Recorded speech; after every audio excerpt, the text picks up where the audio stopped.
안녕하세요. 워런 버핏처럼 매일 신문을 박전무와 함께 읽으면서 투자의 고수가 됩시다. 오늘 3월 28일 화요일 순서입니다. 오늘은 전부 매일경제신문에서 가져왔고요. 먼저 기분 좋은 뉴스가 하나 있는데요. 한국, 중국, 일본 하늘길 활짝, 관광 삼국지 후끈 이런 기사인데, 코로나로 막혔던 한중일 삼국 하늘길이 성수기를 맞아서 본격적으로 뚫리기 시작했다고 하네요.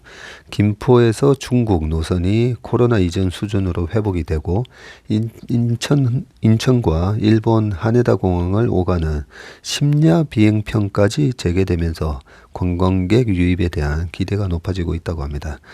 이번 기회를 적극적으로 이용해서 한국 여행 수지를 만년 적자 늪에서 끌어내야 한다는 절박감도 크다고 하는데, 대한항공은 이날 인천 하네다 심야 운항을 27일 날 재개했고요. 코로나 여파로 2020년 3월 운항을 중단한 지 꼭 3년 만이라고 합니다. 인천 하네다. 지난달 정기편 기준으로 중국은 20개, 일본은 8개 노선이 다시 뚫리면서 2019년에 중국이 40개고 일본이 19개였는데요. 그때 대비해서 절반 수준까지는 회복했다고 하고, 중국 노선이 확대되고 하네다 심야 노선까지 다시 운항이 되면서 한중일 삼각 셔틀 노선이 복원됐다고 하네요. 그리고 김포공항도 전날부터 한중 6개 항공사가 김포, 베이징, 여기 베이징이 이제 서우두 국제공항이 있고요. 김포, 베이징, 다싱 국제공항, 그리고 김포, 상하이, 홍차오 국제공항 노선을 주 56회 운항하면서 코로나 이전 수준을 회복을 했다고 하네요.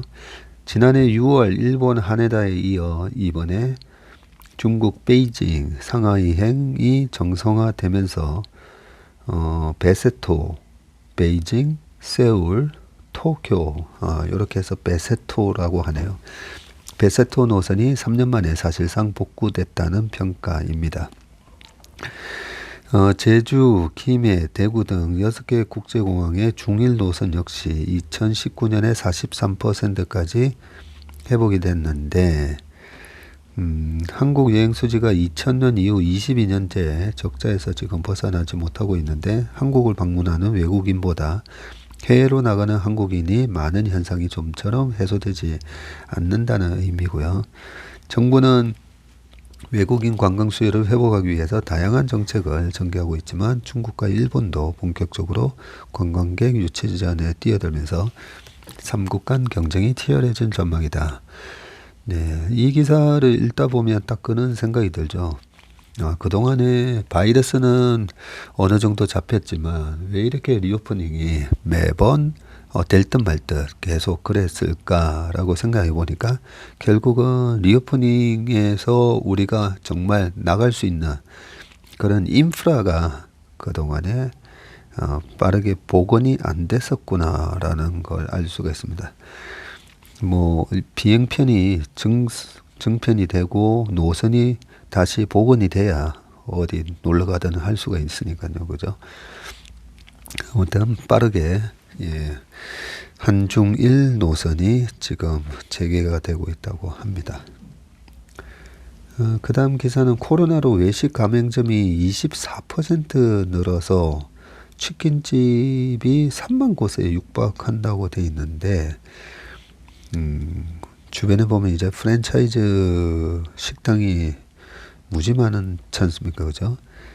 어떨 때는 좀 안타까운 면도 있습니다. 저도 프랜차이즈 식당에 투자를 했다가 홀라당 이제 한번 날려봐서 알지만, 중간에 이 손절매를 할 수 없다는 게 정말 힘들더라고요.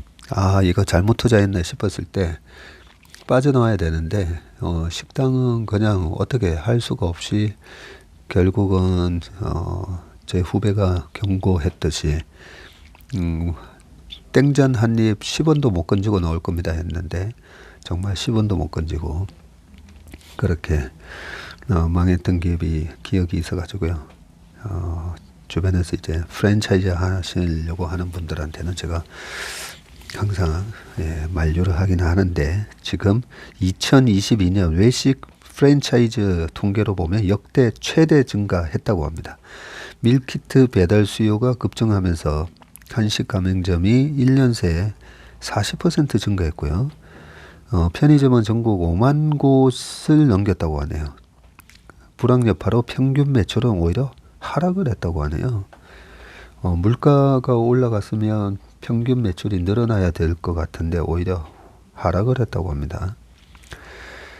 코로나 장기화로 배달, 밀키트 수요가 늘면서 21년 외식 프랜차이즈 가맹점이 전년보다 약 24% 급증한 것으로 나타났는데, 국민 외식 메뉴로 꼽히는 치킨 프랜차이즈는 같은 기간 14% 증가해서 가맹점이 3만 개에 육박을 했고요.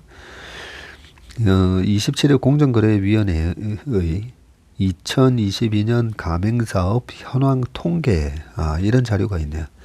여기에 따르면 21년 말 기준으로 전국의 외식 가맹점 수는 16만 7,455개로 전년보다 23.9%나 증가했네요.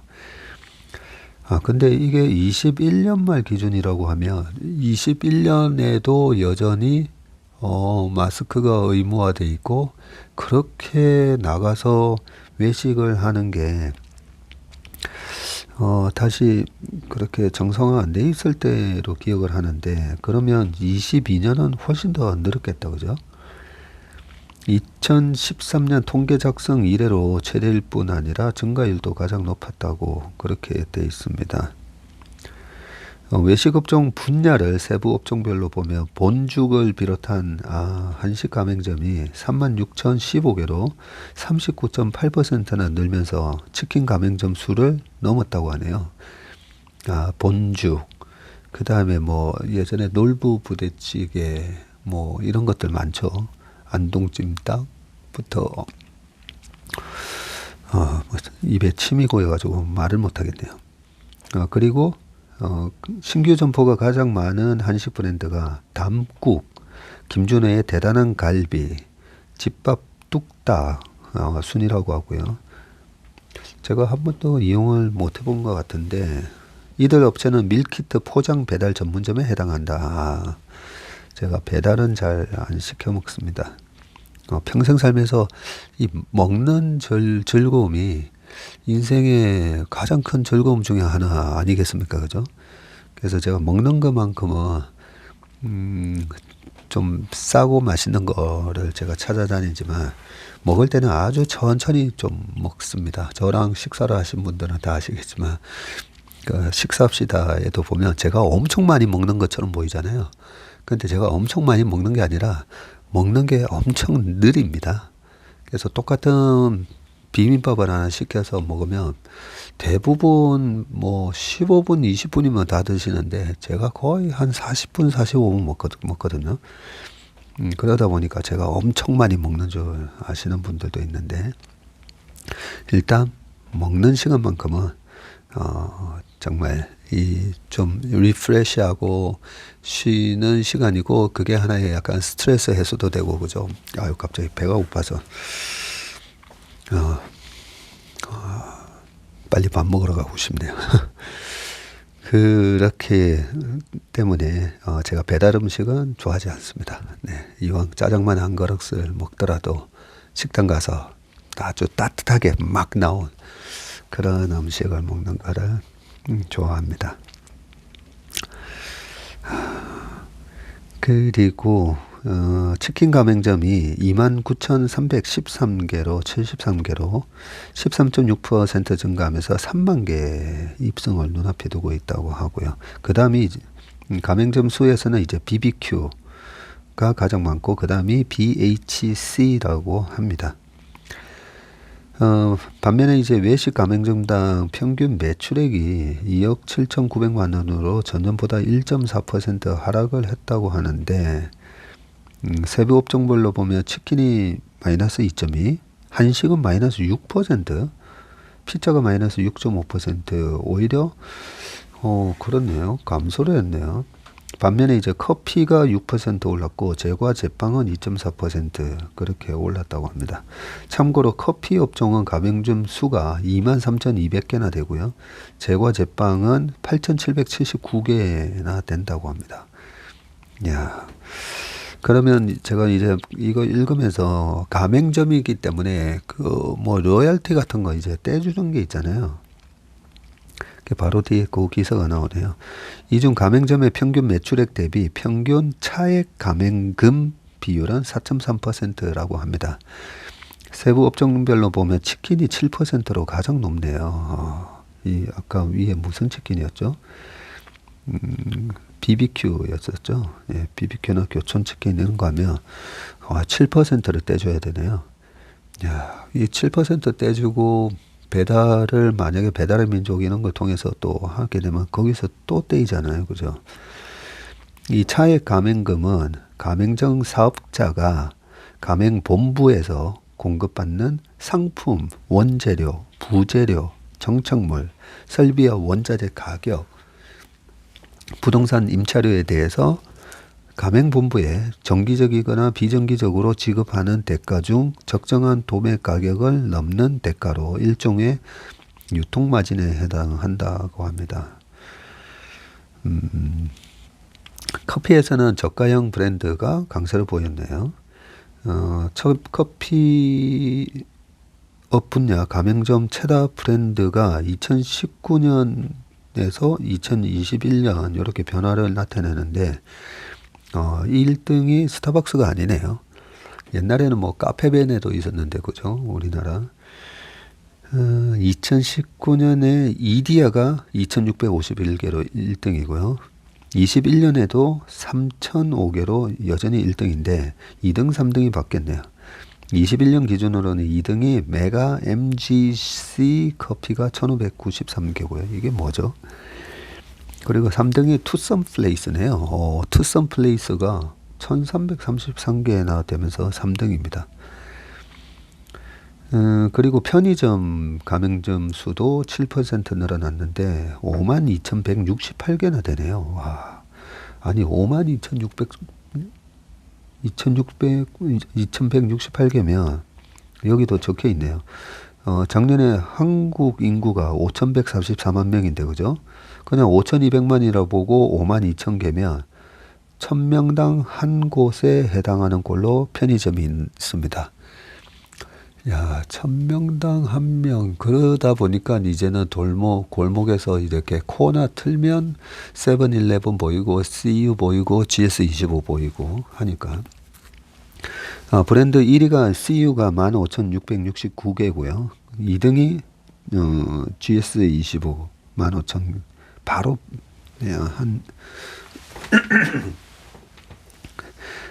바로 한 260개밖에 차이 안 나네요. 그리고 이제 세븐일레븐이 1,900개, 이마트 24가 5,700개, 요렇게 돼 있네요. 그 다음에는 이제 택시 사업자 쭉 나오고, 카카오 티 블루의 가맹점이 16,312개로 제일 많다고 하고, 그 다음이 우티 5,100개, 거의 3분의 1 수준, 요렇게 돼 있네요. 김성근 공정위 가맹거래과장이 전체 가맹사업자 중 가맹점을 100개 이상 가진 브랜드 비중은 4% 정도라고 합니다. 전년 대비 0.5%포인트 늘어난 반면 가맹점이 10개 미만인 브랜드는 73%로 전년 대비 소폭 감소했다고 합니다. 100개 이상 가맹점의 파워가 오히려 더 커졌다고 볼 수 있다. 그죠? 네. 그 다음 기사는 미국 은행 쇼크의 화들짝 MMF 잔액이 5조 달러 역대 최대라고 되어 있습니다. 안 그래도 요즘 요 얘기가 좀 많이 나오긴 하더라고요. MMF에 대해서 실질적으로 이제 증권 거래를 하시는 분들은 증권사에서 MMF나 아니면 CMA 그죠 뭐 이런 식으로 남는 현금을 그쪽으로 이제 많이 돌려서 운용을 하는데 한번 읽어볼게요.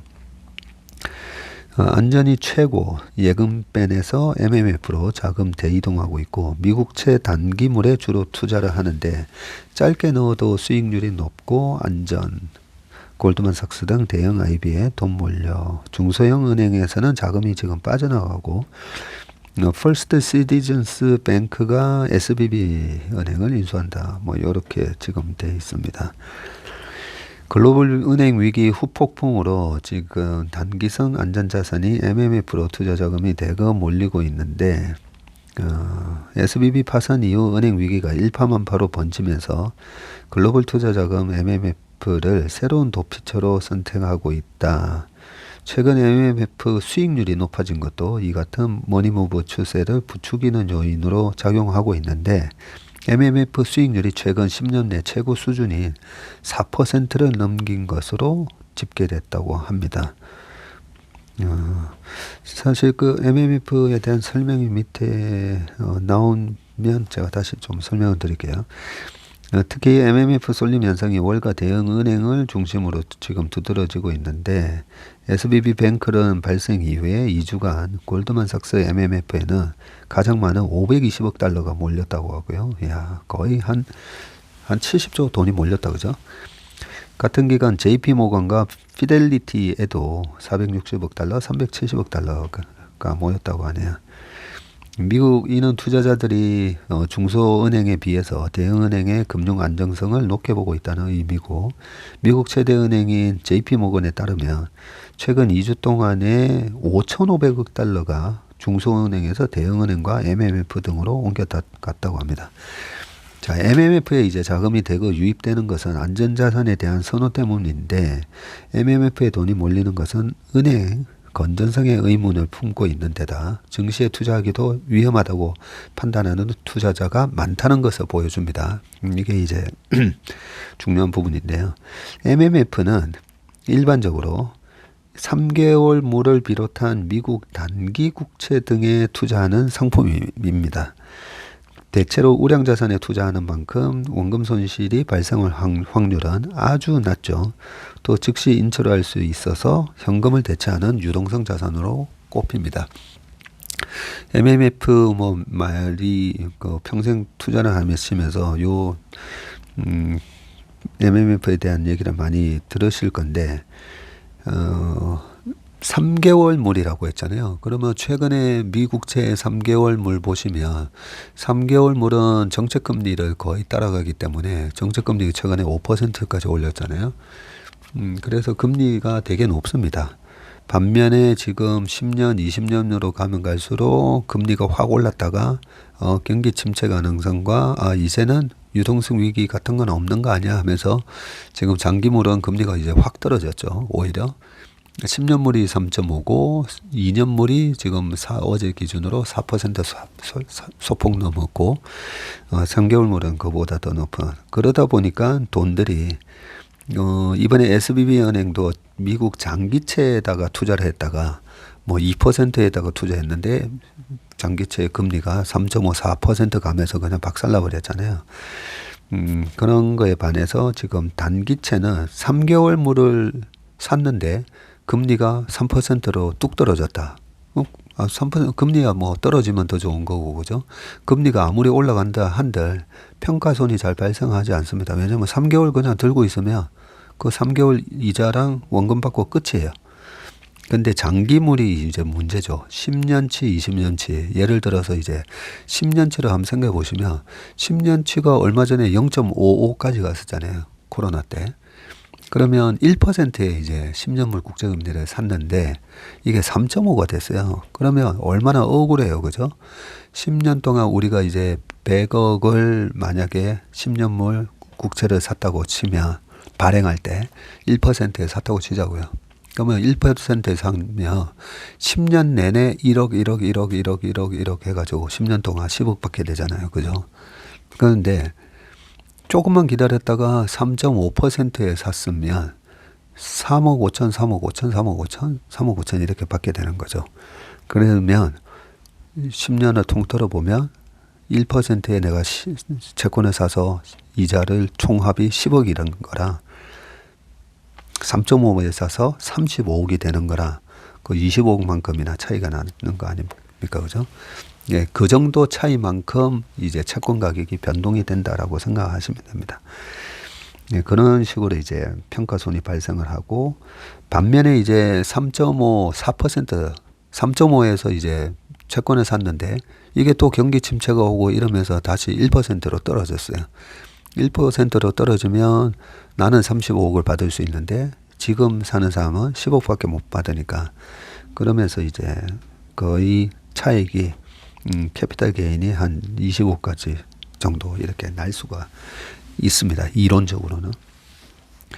예, 그렇게 보시면 되기 때문에 지금 금리가 페드가 금리를 멈추는 거야 어떻게 하는 거야 뭐 좀 애매한 상황에서 은행 사태까지 벌어지니까 일단은 안전이 최고야 하면서 MMF로 확 몰린 거죠. 그 위에 이제 차트가 하나 그림이 잘 그려져 있는데요. 위기 때마다 미 MMF로 대규모 자금 이동이라고 되어 있으면서 이게 조 달러로 되어 있는데, 이 MMF가 어떻게 이제 움직이는지 아주 잘 보여주는 차트입니다.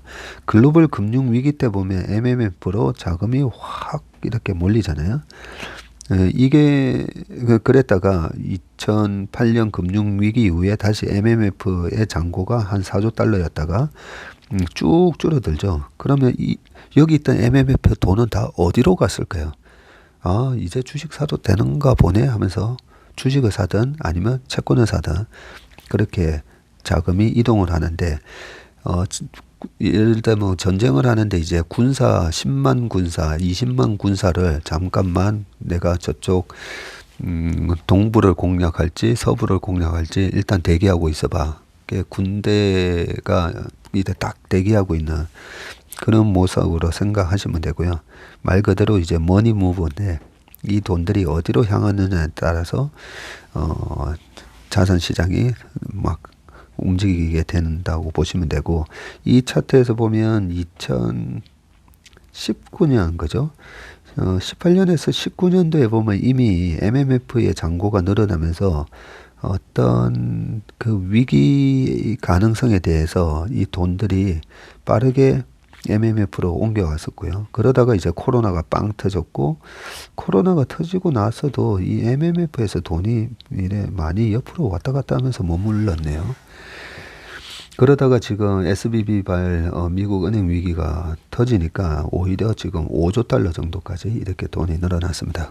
근데 이 차트가 참 왜 중요하냐면, 우리는 자꾸 그 얘기 하잖아요. 아, 이번에 위기는 경기 침체를 넘어서 어떤 유동성 위기, 크레딧 크런치 상황이 나오면서 유동성 위기, 시중에 돈이 없어가지고 돈이 말라서 그런 위기가 오면 돈이 없기 때문에 돈을 조달할 수 없는 기업들이 싸그리 이래 망할 거다. 그런 얘기들이 많거든요. 그래서 시중에 진짜 돈이 있는지 없는지 그걸 보려면요, MMF 잔고를 보시면 됩니다. 예금 잔고보다. 예금 잔고는 예금에 있는 자금을 잘 빼가지고 주식 투자로 이렇게 안 옮기잖아요. 반면에 MMF는 언제든지 주식이나 채권을 사려고 넣어놓는 자금이라고 보시면 돼요. 그렇게 보면 지금 5.1. 그러면 이 MMF 잔고가 또 빠져나올 수 있게 만드는 또 강력한 요인이 하나 있죠. 바로 금리지 않습니까? 그죠? 예, 금리가 빠르게 떨어지면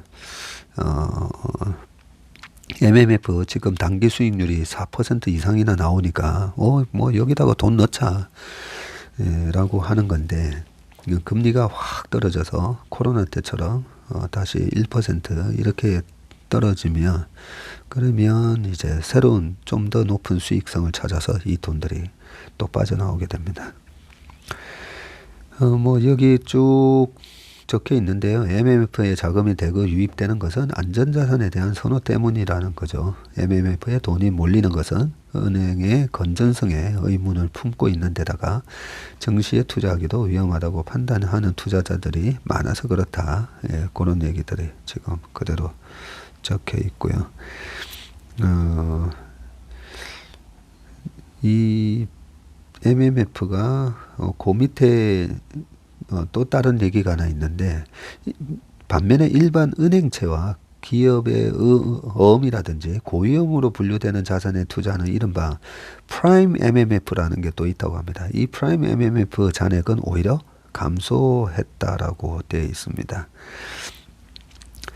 그리고 쭉 읽어보니까요. 블랙홀처럼 투자금을 빨아들인 MMF와는 달리 이 돈들이 어디서 왔나 봤더니 은행 예금 잔액은 썰물처럼 빠지고 있고, 네, 그런 측면에서 지금 일주일간 은행 예금이 24일 날 공개한 페드의 자료에 따르면요. 은행 예금이 17조 5천억 달러로 984억 달러 정도 줄어서 1년 사이에 최대 감소폭을 기록했다라고는 하는데, 여전히 은행 예금이 2경 2천조, 우리나라 돈으로 2경 2천조나 그렇게 있네요. 보니까 17조 5천억 달러가 또 은행 예금으로 들어가 있다고 합니다. 이 MMF 말고 엄청난 돈이 있는 거죠.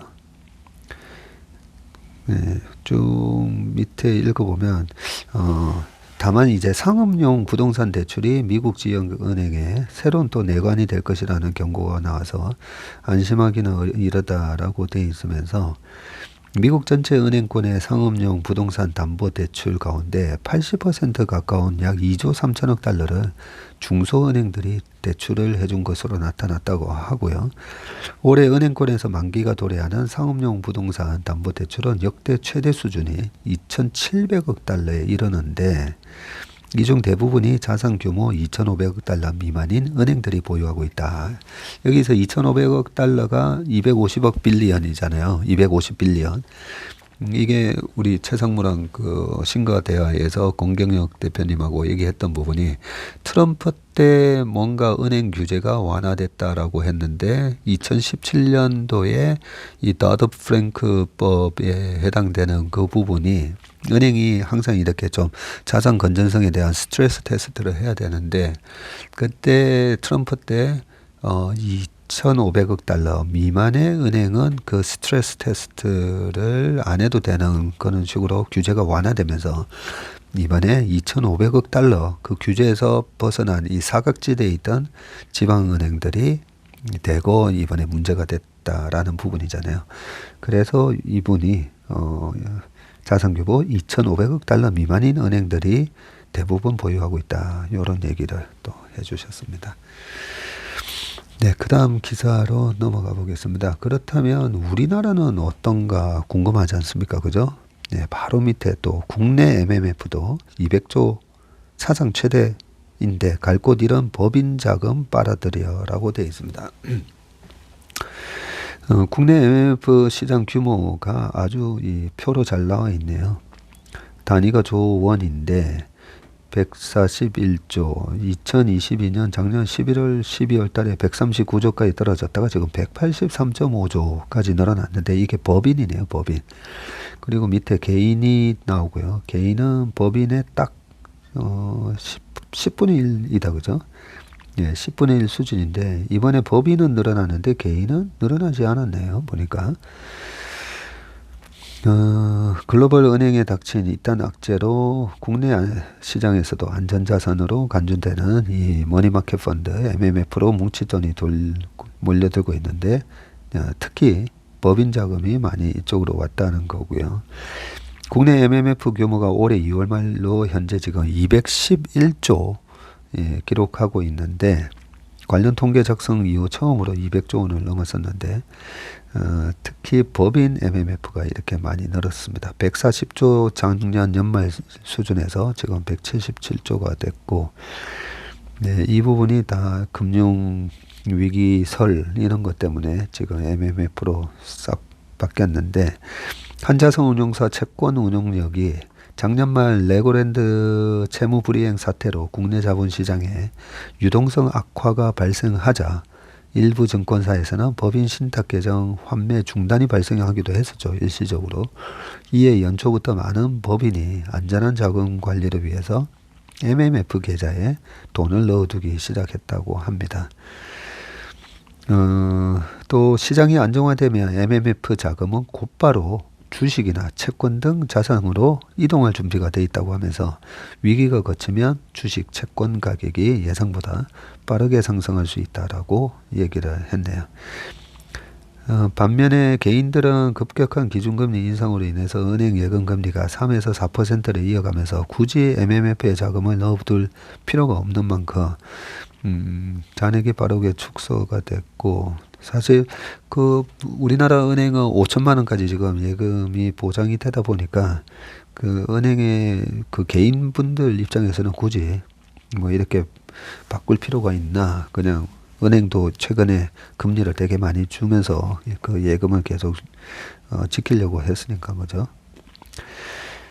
잇따른 위기 소식에 안전자산인 금에 대한 관심 역시 확대되고 있는데, 뉴욕 상품거래소에서 거래되는 금 선물은 지난해 러시아 우크라이나 전쟁 발발 이후에 1년 만에 온스당 2,000달러를 넘어섰다고 합니다. 살짝 넘어섰었죠. 한국 거래소에서 거래되는 금 1g 가격도 이달 초에 76,990원에서 현재 82,290원으로 한 7% 올랐는데, 금 1g 가격이 8만 원을 넘긴 것은 2014년 3월 이후 처음이라고 합니다. 네, 마지막 기사입니다. 장기채 인기 매물 시말라 슈퍼리치들은 1분기에만 8,500억 폭풍 매입이라고 되어 있습니다. 안 그래도 작년 11월이었나요? 10월 말이었나?